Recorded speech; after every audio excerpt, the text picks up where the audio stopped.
By that time, Soweto Country Club had been built, but you were playing, obviously trying to play on other golf courses. Which were the golf clubs that would welcome you as a person of color in those days? In those days, we had a little bit of problem, but at least there were some golf courses where they opened for us on Mondays.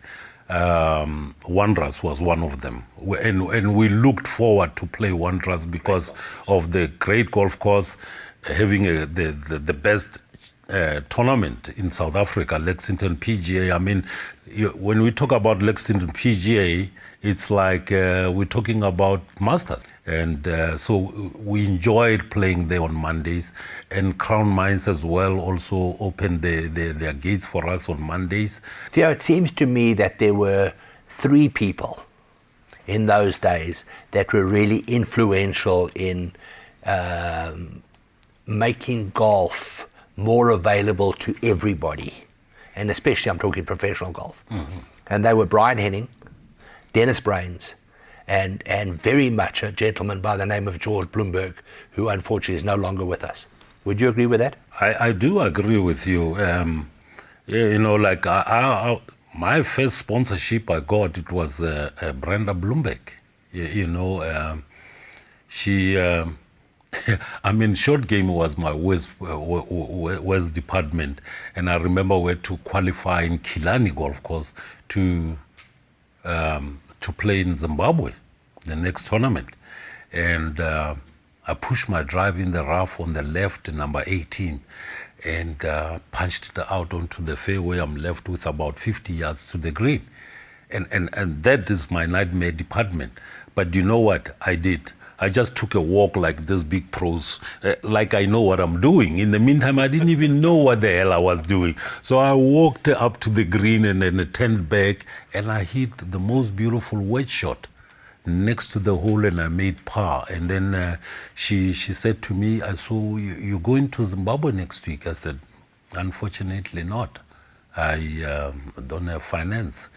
She says, you're going, I'll finance you. And from there on, and again, for some reason, she was having difficult to say Manyama. And she said to me, we're going to call you Mr. Black. and now, my golf bag, I got sponsorship from club companies and whatever, and my golf bag would go, Theo Manyama, Mr. Black, in honor of Brenda Bloomberg. Yeah. Yeah. They were a terrific couple, George and Brenda Bloomberg. They really did so much for the game of golf in South Africa. They did, yeah, black and white. They really helped us out. Now, in that period there, through the 70s and 80s, when you were trying to play in tournaments, etc., obviously with apartheid, it must have been hugely deflating sometimes when you got to a tournament you weren't allowed to play. You weren't allowed to practice on the golf courses and stuff like that. What is the lowest point for you? The lowest point was, when we were then accepted as members in 1981, and now that is Dennis Brains had taken over the Sunshine Tour. Yes, 1981. So then we were like full members of the Sunshine, or of the PGA. That's before Sunshine Tour. And we're going to play in Orkney. And we got to Orkney. They had the whole program of starting from Monday, to Saturday. And the very first day, the welcome function on Monday, it went well, but sour. You could see some sour faces, and because of these black guys who are here to play the tournament. And from there on, things changed. There was the barbecue one of the days, and they gave us a driver, a black guy, with a boerewors of about 5 rand, and he took us somewhere in the jungle. When you're frightened and you're sitting on a fire, and you turn around, you'll always see a lion or something, and we were so really scared. And this guy said, listen guys, I can see you're not relaxed. We can go to my house. My wife will fix up the food for you, and next door is a shebeen, can buy a couple of beers in there and whatever, and that's what happened. And we were really disappointed, really disappointed, because now we thought, we are members, why should this happen? Oh no, you know who was the tournament director? Selwyn Nathan. Because on Sunday, then it was their Pro-Am day. And I always say this as a joke, but that's exactly what has happened. So we decided, the Black Pros, that we're not going to play in the Pro-Am because these people didn't need us. They didn't want us, you know. It just so happened that I was the first Black Pro to be called in to play.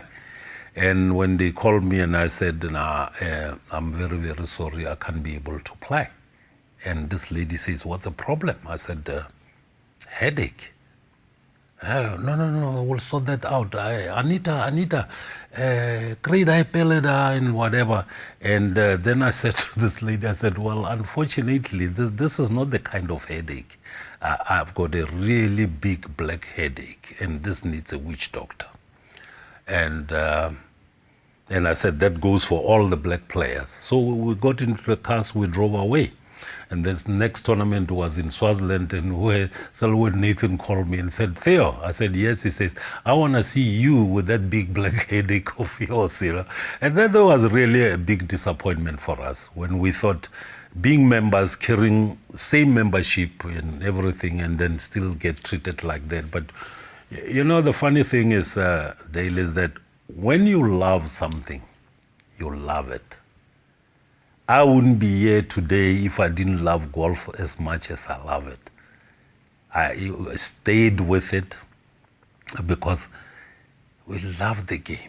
I'm really crazy about the game. If I'm not running a Sunshine Tour golf tournament, you don't have to make an appointment with me. Come to Observatory, you'll find me on the driving range. That's where I am every single day if I'm not working. I'm hitting balls, I'm getting out and playing Glendawa, playing all other courses. I just love this game.